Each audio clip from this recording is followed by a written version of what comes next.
अस्सलामुअलैकुम दोस्तों, आज मेरे हाथ में सलीम खान की एक बहुत ही अजीम किताब है जिसका नाम है द वॉरियर्स ऑफ इस्लाम।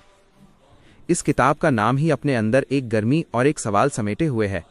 हमें आज इनकी ज़रूरत क्यों है? जब हम इसके पन्ने पलटते हैं तो ऐसा लगता है जैसे तारीख के पुराने ज़ख्मों से खून रिस रहा हो और पुरानी फतह की गूंज हमारे कानों में आ रही हो। लेखक ने बड़ा चुभता हुआ सवाल किया है कि आज हमें ऐसे वॉरियर्स की ज़रूरत क्यों है जो हमारी इज्जत की हिफाजत कर सकें। दोस्तों, सोचिए उस मंजर के बारे में जब अरब के तपते हुए सहराओं से वो लोग उठे जिनके पास ना तो बड़े बादशाहों जैसी अजीम उश्शान फौजें थीं और ना ही उनके पास सोने चांदी के ढेर थे, मगर उनके पास एक ऐसी चीज़ थी जो दुनिया की हर तलवार से ज़्यादा तेज़ थी। वो था उनका ईमान। सलीम खान ने इस किताब में खालिद बिन वलीद की शुजाअत का जिक्र बड़े पुरजोर अंदाज में किया है। खालिद बिन वलीद, जिन्हें सैफुल्लाह यानी अल्लाह की तलवार कहा गया, उन्होंने अपनी पूरी जिंदगी में 16 से भी कहीं ज्यादा ऐसी बड़ी जंगें लड़ी जिनमें दुश्मन की तादाद उनसे कई गुना ज्यादा थी, मगर वो कभी शिकस्त से दो चार नहीं हुए। उनका जज्बा ये था कि वो मौत की आंखों में आंखें डालकर मुस्कुराते थे। वो फरमाया करते थे कि मुझे शादी की उस रात से ज्यादा सुकून उस रात में मिलता है जब मैं दुश्मन के सामने मैदान जंग में खड़ा होता हूँ। लेकिन दोस्तों, सलीम खान हमें ये बताते हैं कि वॉरियर्स ऑफ इस्लाम सिर्फ लड़ने वाले नहीं थे, वो तो इंसानियत के मुहाफिज थे। तारीख गवाह है कि जब मुसलमान लश्कर किसी शहर में दाखिल होता था तो वहाँ के मजलूम लोग खुशी से उनका इस्तकबाल करते थे, क्योंकि वो जानते थे कि ये लोग जुल्म मिटाने आए हैं। सलाहुद्दीन अयूबी की मिसाल हमारे सामने है। जब उन्होंने बैतुल मुक़द्दस को दोबारा फतह किया तो उन दुश्मनों को भी माफ़ी दे दी जिन्होंने मुसलमानों का खून बहाया था। ये था वो किरदार जिसने दुनिया को इस्लाम की तरफ खींचा।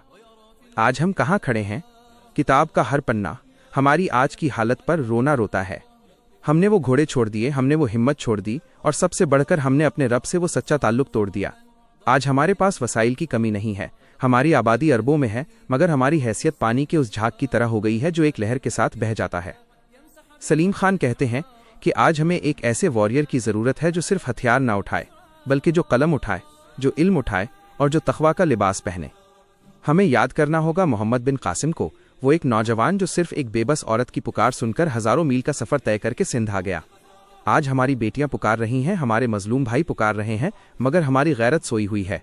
ये किताब हमें उस पुरानी गैरत की याद दिलाती है। ये बताती है कि मौत से डरकर जीना असली मौत है और हक की खातिर मर जाना असली जिंदगी है। तारिक बिन ज़ियाद को याद कीजिए, जिन्होंने स्पेन के साहिल पर पहुंचते ही अपनी कश्तियां जला दी थीं ताकि वापसी का कोई रास्ता न रहे। उन्होंने अपने सिपाहियों से कहा था कि तुम्हारे सामने दुश्मन है और पीछे समंदर, अब फतह के सिवा कोई चारा नहीं। दोस्तों, आज का वॉरियर वो है जो सोशल मीडिया के इस दौर में झूठ का मुकाबला सच से करे, जो अपने इखलाक से दुनिया को ये दिखाए कि इस्लाम अमन का दीन है, मगर जुल्म के सामने झुकना नहीं सिखाता।